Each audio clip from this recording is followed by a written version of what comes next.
nombre es César Massa, practico el psicoanálisis en la ciudad de Córdoba, donde vivo, y además leo y escribo. Soy director de la revista Exordio, el psicoanálisis en la cultura, de la Fundación CIEP. Me interesaba hacer una breve reflexión sobre el tiempo de la lectura en cuarentena. Entonces, el primer punto que quiero ubicar es el factor tiempo, donde el aspecto de la cuarentena es un paréntesis, es un corte a la rutina de la vida que llevamos, y este corte, por supuesto forzado, y digamos, y en un punto este forzamiento tendría que ver con un concepto psicoanalítico que es el del trauma, pero también hay que decir que el trauma no le toca a todos por igual, es decir, que no hay un trauma generalizado, es de acuerdo a la significación singular de cada uno. Volviendo al asunto de la lectura, hay distintas posiciones de las cuales el psicoanálisis se nutre de la literatura y de la teoría literaria, donde se considera el tiempo de la lectura también como un tiempo, digamos, de cuarentena, más allá de esta coyuntura, en el sentido de que el tiempo de la lectura es un corte respecto de los hábitos de vida que uno tiene.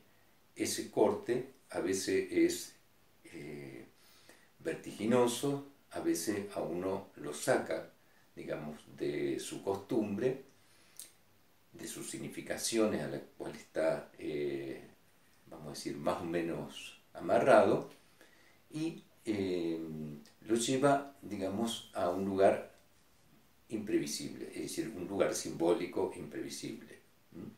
Entonces, voy a considerar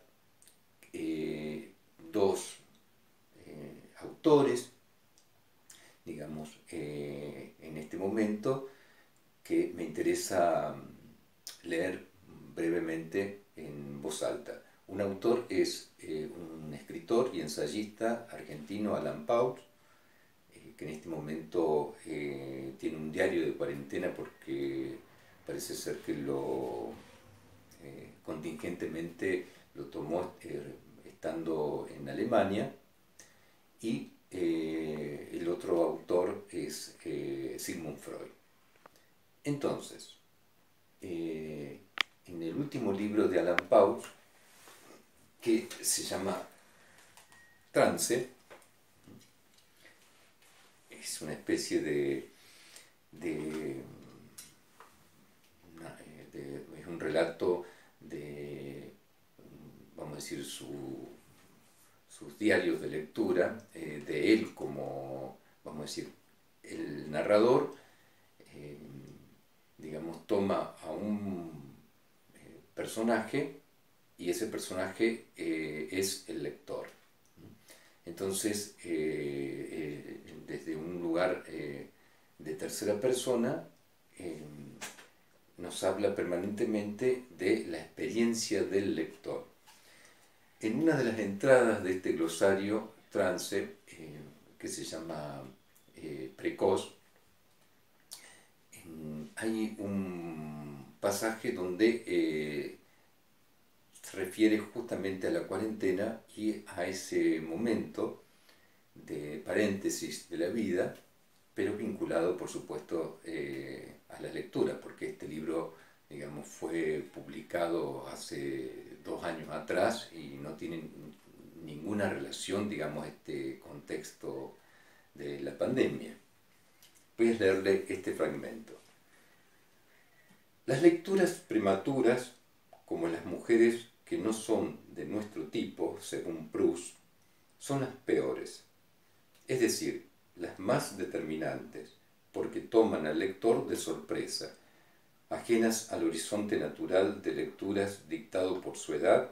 El lector que no las espera carece de los anticuerpos que le permitirían filtrarlas, traducirlas a los idiomas que está preparado para digerir su sistema inmunológico. En esa prédica, más o menos subrepticiamente, además funda dos de sus convicciones, sus fobias, más preciadas del lector. La primera apunta contra el dogma que hace de la comprensión el objetivo, la condición y la caución de toda lectura benéfica, formativa, eficaz.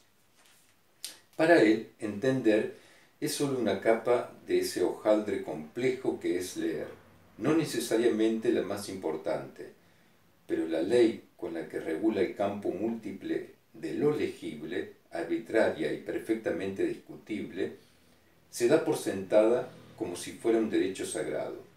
Todo lo que no se entiende, sea lo que sea, cae de inmediato en cuarentena, acusado de opaco, inútil, secundario, no pertinente o, lo que es peor, perjudicial. Su idea de la buena lectura es menos higiénica. Sostiene que lo que no se entiende al leer es tanto o más importante que lo que se entiende, solo en la medida en que tenga alguna relación, por tenue y sutil que sea, con lo que se entiende.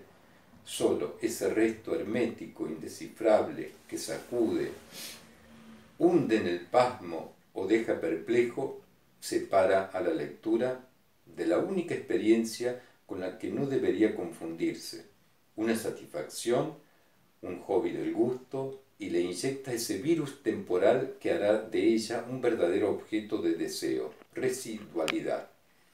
Bueno, esto está en la página 98 de este libro que se llama Trance de Alan Paulus.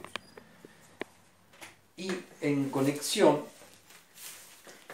o no, eso depende, digamos, de el tiempo de cada uno, les quiero leer un fragmento del texto de Sigmund Freud que se llama El humor, un texto de 1927, 1928, donde, entre otras cosas, Freud vuelve a una de sus preocupaciones, que es el proceso humorístico como un proceso de alivio al sufrimiento.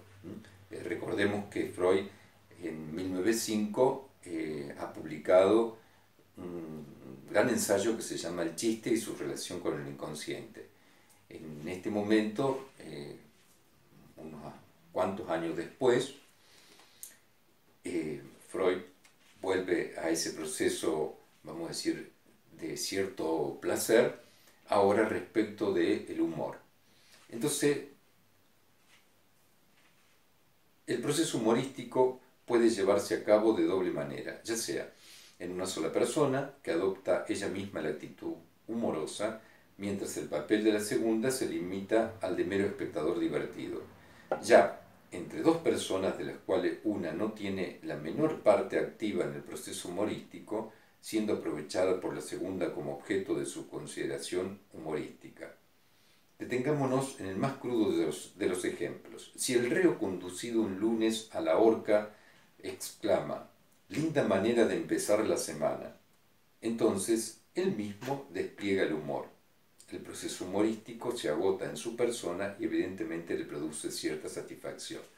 Bueno, sencillamente es ubicar que esa satisfacción Freud lo va a vincular con un concepto psicoanalítico que se llama el superyo, y este superyo vendría al auxilio de el sufrimiento ejercido, digamos, forzado por una realidad totalmente adversa.